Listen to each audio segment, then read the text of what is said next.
My boyfriend has always had bad luck with nicknames. He calls me Shrimp, or Hot Stuff, or for like a week straight, he called me Tender Toes. But now, he started calling me the worst nickname ever. He calls me Tony Pizza. Why Tony Pizza? I asked him, but he just shrugged. Why not, Tony Pizza? At first, I was a good sport about it. It made no sense, but what of it? Sometimes things just don't make sense. Soon, however, our other friends started calling me Tony Pizza. Hey, Tony Pizza's here, they would say, or Yo, Tony Pizza! And it would annoy the crap out of me, but I took it. It's just a nickname after all. It couldn't hurt me if I didn't let it. Sticks and stones, etc., etc.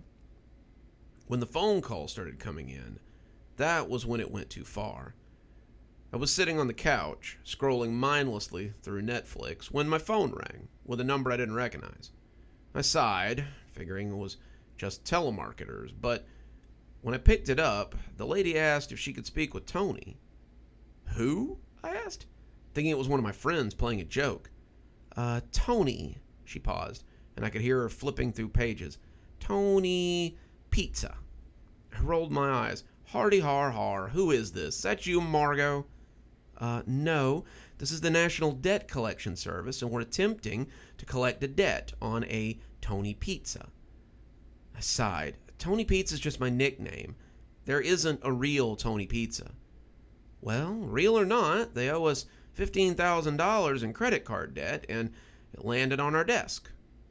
That dried my mouth up pretty quickly. How much? $15,000. So, are you Tony Pizza then?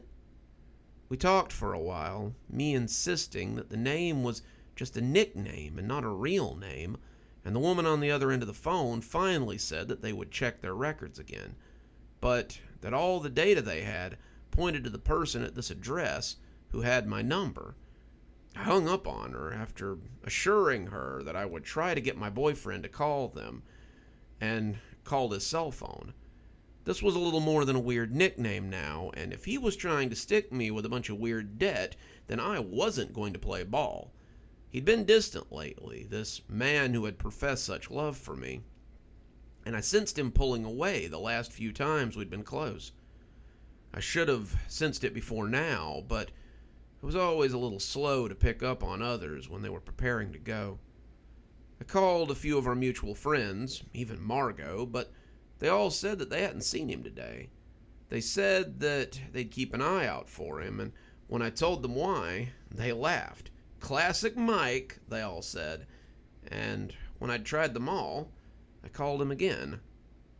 He was supposed to be at work, delivering pizzas for Domino's, but his cell phone went straight to voicemail every single time.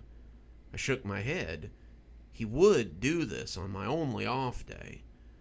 I got dressed and decided to just walk down to the Domino's and see if I could catch him there.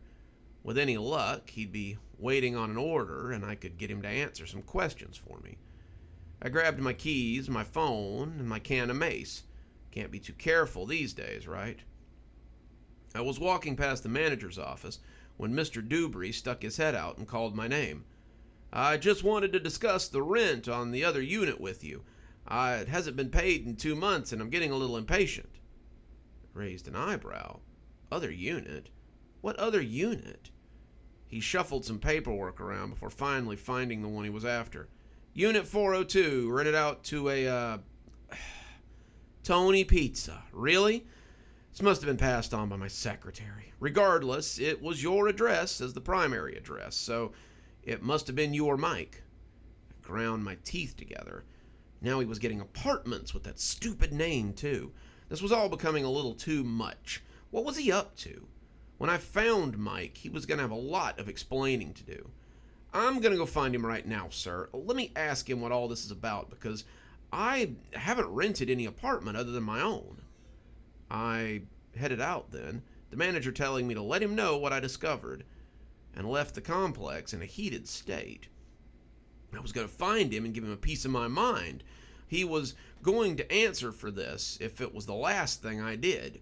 I'd been worried that he was planning to leave me, but stealing from me and using a stupid nickname that he had given me to do it was a step too far.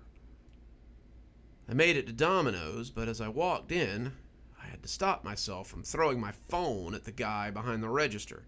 "Hey, it's Tony Pizza!" "Save it, Damien. Where's Mike?" Damien scratched his head, one of his dreads bouncing. "Dunno. He never showed up to work today. Somebody did show up looking for you, though." I lifted my eyebrow. "For me? Who would come here looking for me?" The cops," Damien said. "You must have passed them on the street because they were just here." That made me nervous. The cops didn't just start looking for you for no reason. What did they want? They were asking about you, wanted to know if anyone had seen you. They said they were looking for someone named Tony Pizza, and you're the only one I know with that name." I felt like screaming, "Tony Pizza, Tony Pizza, Tony fucking Pizza! What the hell was happening today?" I hated that stupid nickname, and now it seemed to be following me everywhere. Was this some kind of elaborate joke that Mike was playing? If it was, it wasn't funny. I was getting pretty tired of this, and what's more, I was beginning to feel afraid. This was all starting to feel like some kind of Twilight Zone episode, and I was ready to turn the channel. "You told them that's not my name, right? You let them know it's just a nickname, so they wouldn't keep roaming around looking for some mook named Tony Pizza." Damien looked at me oddly for a minute before answering, "I meant to, but it's the weirdest thing. I couldn't actually remember your name. I don't know if I mentioned it was a nickname either. I did give them Mike's address, though, so they might be waiting for you at home." I shook my head and walked out, telling him I supposed I'd go home and wait for the cops then. Couldn't remember my name. Damien and I had gone to high school together. He had known me since elementary school, though I wouldn't say we'd been friends. He was a burnout, but I didn't think his memory was that bad. As I walked up the sidewalk, my phone rang with a number that I didn't recognize. Turned out to be another bill collector looking for Tony Pizza. Tony owed this agency about $12,000. Nothing too crazy.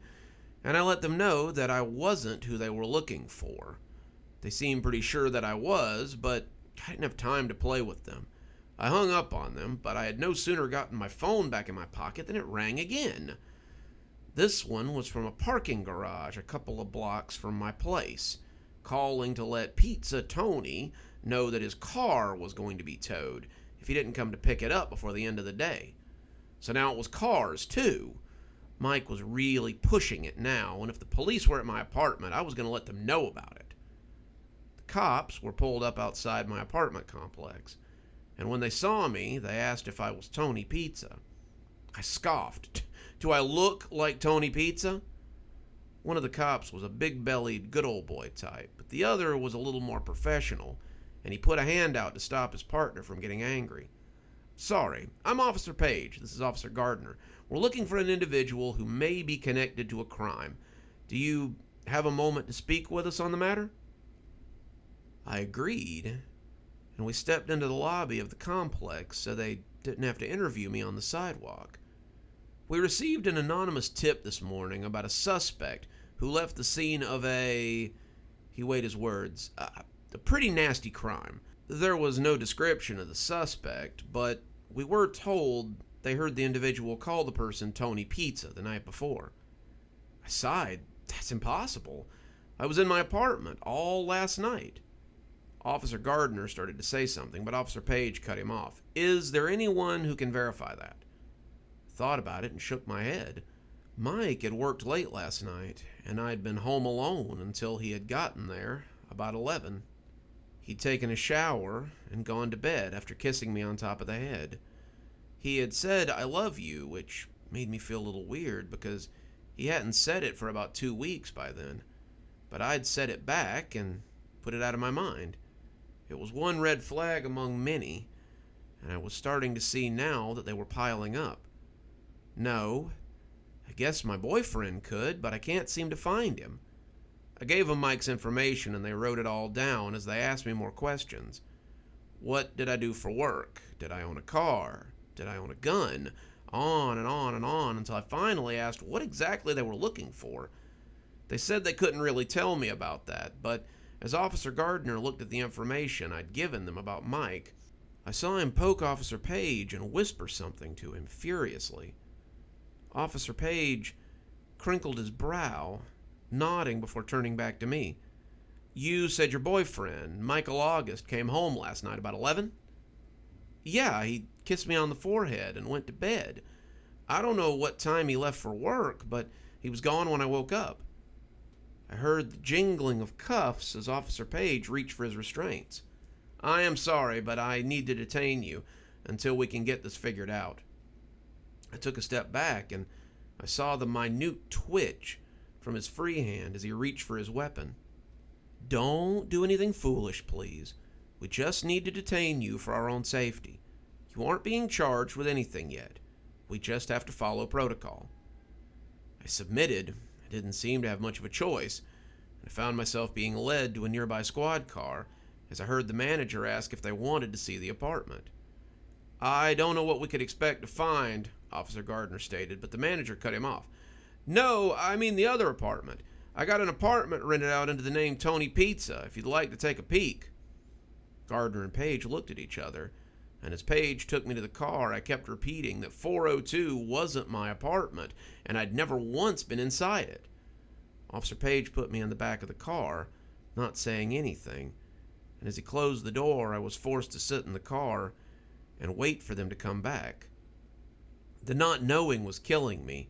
The indecision and the unknown quantity of the apartment was driving me mad. What was in there? What would they find? More importantly, what had Mike been doing?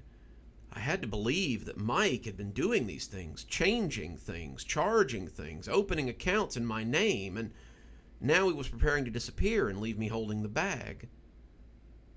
When Officer Page came back an hour later, he looked decidedly green around the gills. I need to search you, he said, arming sweat off his forehead. We're taking you to the station. I imagine there will be a lot of questions. Why? What did you find? What's in that apartment? He pulled me roughly from the back of the car and took a few things out of my pockets. My phone, my keys, my mace, and when it came to my wallet, he opened it and began to paw through it. Then he stopped suddenly, and I turned my head to see him looking at my ID card. His face darkened, anger spreading across it, and when he flipped the wallet around, he was practically shouting. Why'd you lie to me? You could have just told us your name. Why waste our time when you knew we'd find out? He had it so close to my face that I had to crane back a little to read it. But when I did, I felt my own face crinkle up in confusion. Instead of my name, the ID card read Tony Pizza. It was all a blur after that. They took me in, booked me, and I was suddenly the prime suspect in 5 murders. All the victims had been killed in their homes by someone with a knife, and trophies had been taken. Those trophies, usually the nipples of his victims, had been found in the apartment. They'd been laid out on a piece of wall art that depicted a freshly made pizza and seemed to tie in with my new identity.